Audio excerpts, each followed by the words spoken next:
Solusi dan masalah. Apa ya judul bacaan ini? Plastik kok jadi solusi dan bisa jadi masalah?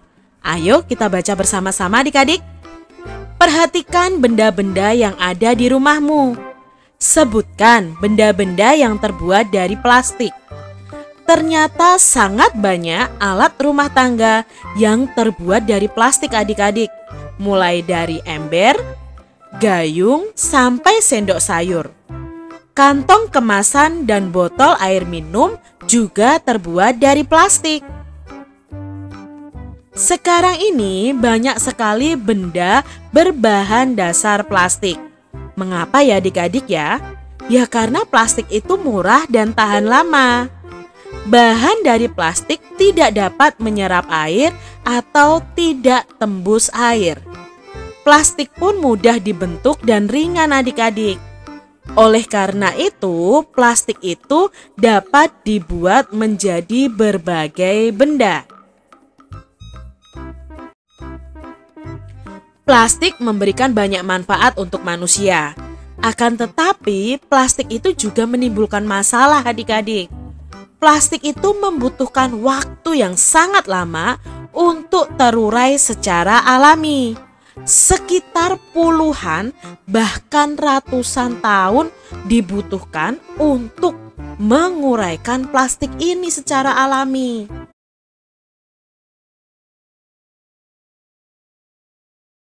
Manfaat tetapi juga menimbulkan masalah untuk manusia. Jadi kamu dapat membayangkan adik-adik, apabila membuang kantong plastik sekarang, kantong plastik akan terurai 10-20 tahun yang akan datang. Untuk mengurangi sampah plastik dapat dilakukan dengan 3 cara.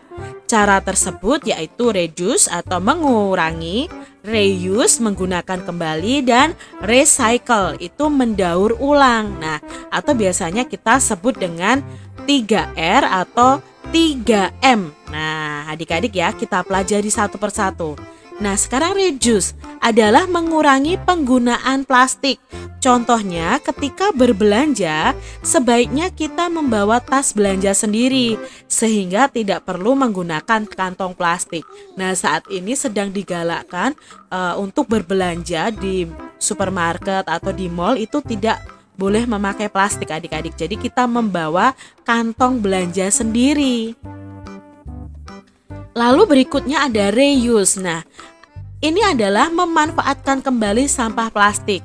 Misalnya, sampah kemasan botol minum digunakan untuk membuat pot bunga. Sampah plastik bisa menjadi kerajinan tangan adik-adik.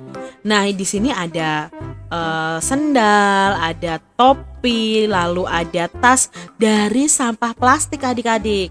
Lalu kegiatan berikutnya adalah recycle. Nah, recycle ini adalah daur ulang sampah plastik.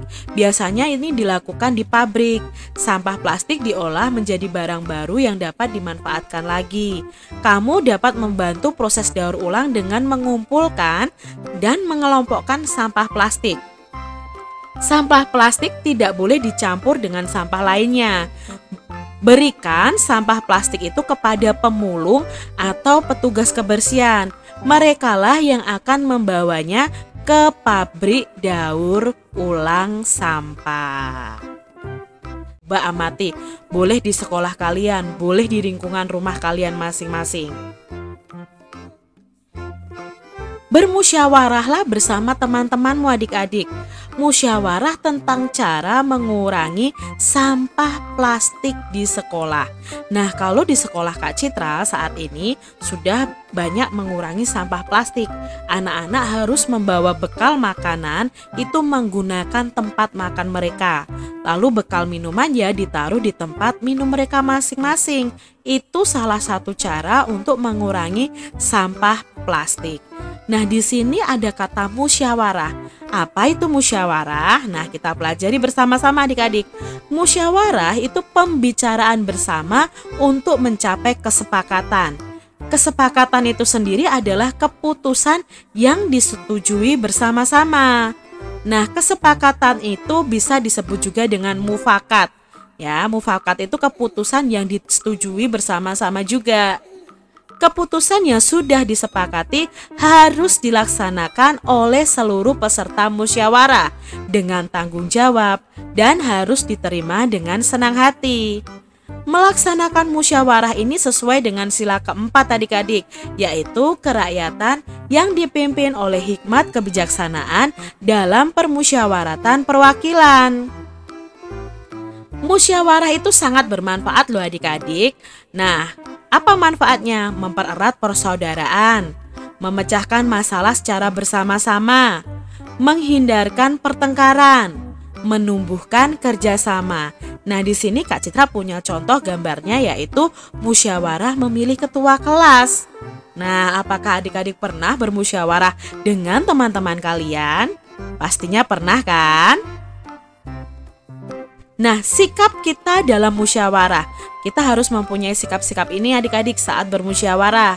Yang pertama, harus mau menerima kekalahan, menghargai suara terbanyak, menerima hasil musyawarah, melaksanakan hasil keputusan bersama, menghargai pendapat orang lain.